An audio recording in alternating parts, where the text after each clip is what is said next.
Bizning bugungi konsertga ana o'z sahnalarında qarab tura Ufa yarışçısı benim do'st kishi Fan Vali Ahmedov ana ol munda kelgan konsertlarga Ufadan maxsus kelgan. Sizlar bilasizlar değil mi? Bugün bugün ol jir qo'l chapsangiz da yari jirlanmasa da. Aybat jirlaydi olaymi? Men de yarataman jirlan. Çin bizning şajirliyor.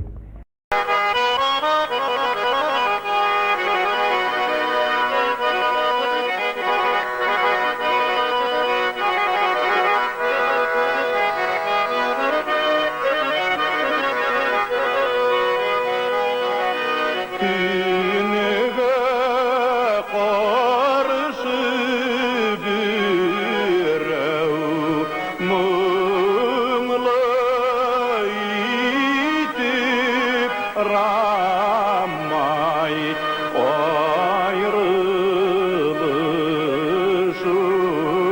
köyün jırladı.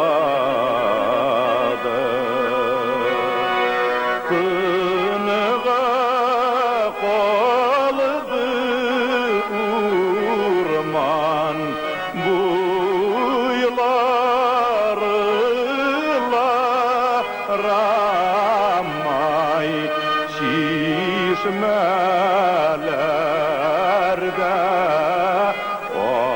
akmay tınladı.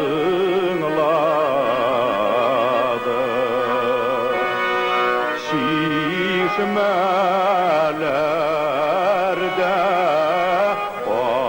akmay tınladı.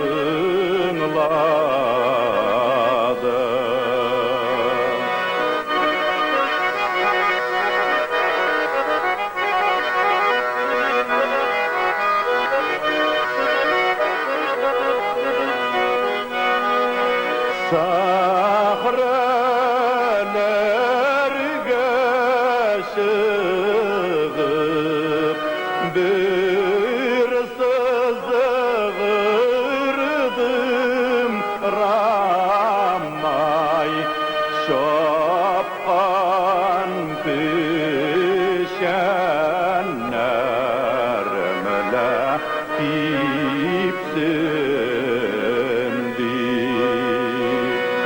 Bir dilemesen de bir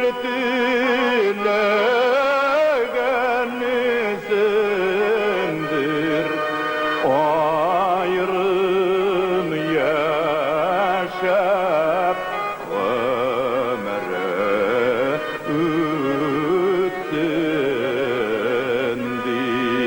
ütsindir.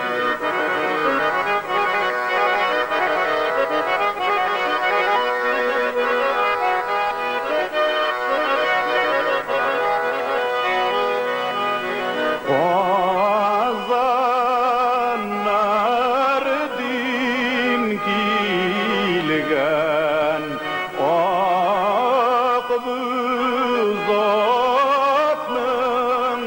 Ramay kümüş yalın urfele